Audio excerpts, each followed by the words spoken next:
Figure it out. Hello, this is Adam Koralik with Figure It Out Productions. The following video is part of our Quick Shoot series. Hey guys, it's Adam here, and today I want to talk to you about a somewhat recent news subject. Okay, this news broke a little while ago, but I didn't really have a chance to talk about it, and a lot of you really wanted me to, so here we go. The news story is in regards to the PlayStation 4K, as it is being tentatively referred to on the internet. Possibly that will be its official title, because that's actually a pretty good name. So the story, here's what we actually know. Okay, here's all we know. Sony is in some way upgrading the PlayStation 4, this particular machine, upgrading it and potentially releasing it later this year. I've heard October being speculated. Okay, that's all we know. So everything else is just speculation, and I want to address those speculation. I want to speculate myself, I guess, and tell you what I think is most likely to happen. So again, assuming this actually occurs, and this wasn't all bullshit to begin with, and they really do make some sort of upgrade, I see three scenarios potentially playing out. Scenario A is that this is all to do about nothing. What they're doing is they're upgrading, they're putting better hard drives in there, they're perhaps upping the clock speed, and most significantly, they're making it 4K video capable so that it can play 4K Blu-rays and 4K movies streaming off of Netflix, etc. And that's it. Like, when it comes to gaming, it would upgrade, your load times, and that's about it. That's option A. Option B is that they truly are intending to make a 4K gaming capable console, which of course the console currently is not. And if that's the case, it would mean things like upgrading the RAM, upgrading the video card, etc. Essentially, you're making a new console at that point. But their marketing team would save them and say like, well, hang on, you can't just make a new console like 2 or 3 years into the life cycle. What you have to do here is, first of all, we call it the PS4K, but at the same time, we also tell developers like, hey, look, we're going to have this more advanced hardware now, and you can make 4K capable games on it, but the games have to work on the older hardware, and if that's the case, they're no doubt going to downscale it in a lot of ways. So where it might run in 4K and be like fucking amazing and beautiful and huge on the newer consoles, it might run down all the way at like 720p or maybe even sub HD depending on the intensity of the game. Nobody can know that at this point, but you get my point. The idea would be it runs perfectly on the one it's developed for, and then it's watered down to shit on the older version of the hardware. That's option B. Option C is where they make that same machine, but rather than trying to make developers or force developers to make watered-down versions that also run on the older PlayStation 4, they essentially say, fuck that. Fuck the 30 to 40 million people who have bought an older PlayStation 4. The new games are a completely new thing, and they only work on the newer device.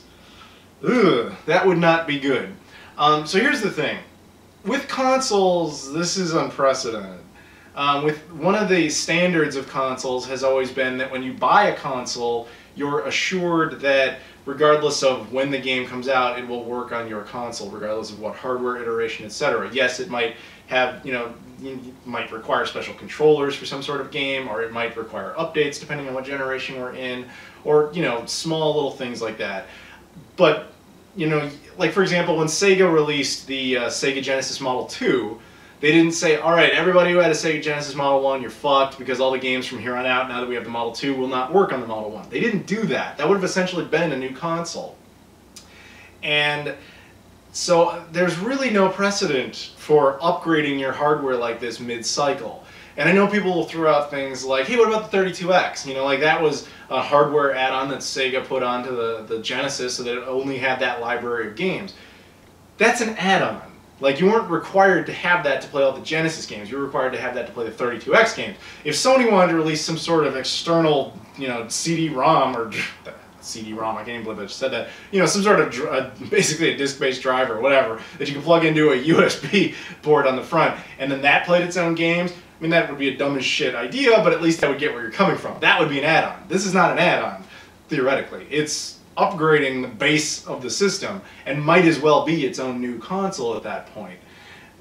So there's that. The only thing I can think of, again, I know this happens all the time in PC gaming, so that's a different animal, but when it comes to consoles, and including portables, there's only one thing I can think of that did this, and that was relatively recently. It was when Nintendo upgraded the 3DS to the new 3DS, And the new 3DS was the 3DS plus a couple of extra, upgrades in it, giving it its own unique library of games that do not work on the 3DS. And that kind of pissed a lot of people off, but at the same time it was still successful. Now, can you attribute that success to that hardware specifically, and that model specifically, or do you have to attribute it to the fact that Nintendo has always been very unique in their handhelds in that they just somehow always seem to be successful regardless of whatever the hell they do? So that could have been a fluke. We don't know. But if Sony actually tries this, damn, man, especially if they go with route, like this, the third option, like I said, where they make a 4K gaming console that has PS4K games that flat out do not work on the older hardware in any way, shape, or form. You put the disc in and it's like, fuck you, that ain't gonna work. If they do that, man, that would be dumb. And unfortunately, what scares me is that Nintendo and Microsoft don't seem to be doing the same thing. Sony seems to be in, unfortunately, the exact right position to make a stupid mistake like this. And I'm not coming down on Sony here. It's just that this happens all the time with any of the console manufacturers. Whenever they get too successful, they inevitably do something unbelievably dumb. Most recently, when Microsoft blew up with the 360 and they were like, yeah, we're on top of our shit, we know what the fuck we're doing. They released the Xbox One in its like DRM state, or at least they announced it in that state. When Nintendo blew it up with the Wii and they were doing amazing with that, they got too full of themselves and they decided to essentially try to clone that success in the form of the Wii U, and it didn't really work out, even though I love the Wii U. Sony, when they most recently did this, when they were at the height of the PlayStation 2, they decided, hey, you know what we'll do with the PlayStation 3 is we'll make it like ridiculously hard to program for, we'll make it way too expensive, etc. And that's how the PlayStation 3 had this disastrous launch. And I don't want to see Sony do something that dumb, but unfortunately they're right in the prime position to do something that dumb because they're at this like untouchable mental state right now. So yeah, that would be bad. Now, what I think they're going to do between those three options, if you're forcing me to call it, I do think they're going to go with option B. I think they are going to release a 4K capable, or gaming capable version of the PlayStation 4 that will have games that take advantage of that hardware and will assure you for a while anyway that they'll still work on your older console, they just won't run as well, etc. Until inevitably, maybe a year, maybe 2 years at the most, where developers are starting to be like, Sony, we do not want to have to keep trying to force these watered down versions of the games onto the older version of the hardware. Much like when the PS4 and the Xbox One launched, for the first couple of years, or even still a little bit to this day now, as at the time in 2016 when I make this video, there are still games that get watered down to fuck, and then they get put on the PlayStation 3 and the Xbox 360. And eventually developers said the hardware is just too weak, we can't do this anymore, we're done trying. Now I know there's a lot of factors like that, I know the 360 and PS3 aren't that relevant anymore, so that's a larger reason they're not doing it, etc. But how long will it take? How many of the PS4Ks will they sell before they inevitably go, those first 30, 40 million? Fuck that, that doesn't matter anymore, enough people have moved on. And I think that might be the system. That might be the method they use, is just kind of, wean you off for the first couple of years until inevitably they, like, hey, the PS4K is only like 200, 300 bucks now, you don't mind upgrading again, do you? Why not? Then you'll have the better, one. Get rid of that older version, who cares? Until there's enough people with it that there's no outrage over it. See what I'm saying? That's how I think that might play out. So we will see. What scares me, though, is if that model is successful, there's nothing to stop, say, Nintendo and with the NX, assuming the NX is successful at all, or Microsoft, assuming they even give a shit about continuing hardware, which is a whole different discussion in of itself. There's nothing to stop them from doing these incremental upgrades every couple of years. Historically, console generations are like 5 years, and I know a lot of the younger kids out there don't know that, because you guys grew up with the 360, the Wii, and the PS3. That was the most freakishly long lifespan of any console generation ever, largely because of the '08 crash that happened. But that was like almost 10 years that they dominated. That's not normal. Usually it's like 5. If we get down to a point where console cycles are like 2 or 3 years, man, that's going to give PC gamers especially a lot of ammo to be like, just get a fucking PC, because you don't have to buy the whole machine all over again. You just buy parts, etc.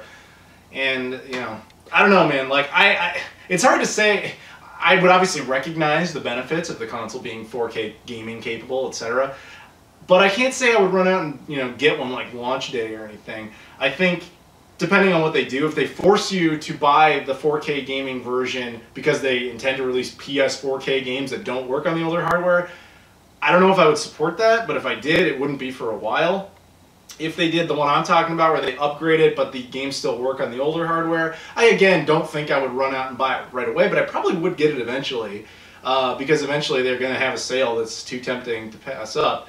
And if they did just the 4K video capabilities, I have to be brutally honest, even though I think that's the safest route to go to cause the least waves, that wouldn't really motivate me to buy one, at least not right away. You know, again, that would be like a long time down the road where I'm like, where you're discussing it almost historically, like, oh, if you get the later model PS4s, you know, they run games a little bit better, you should pick one of those up, better clock speed, etc.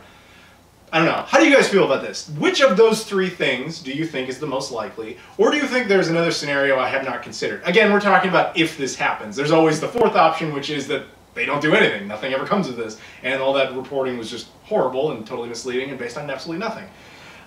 So we'll see. And one other thing I want to address before I sign off here is I know that Phil Spencer kind of initiated all this, and he's the guy who's the head of the Xbox division for Microsoft.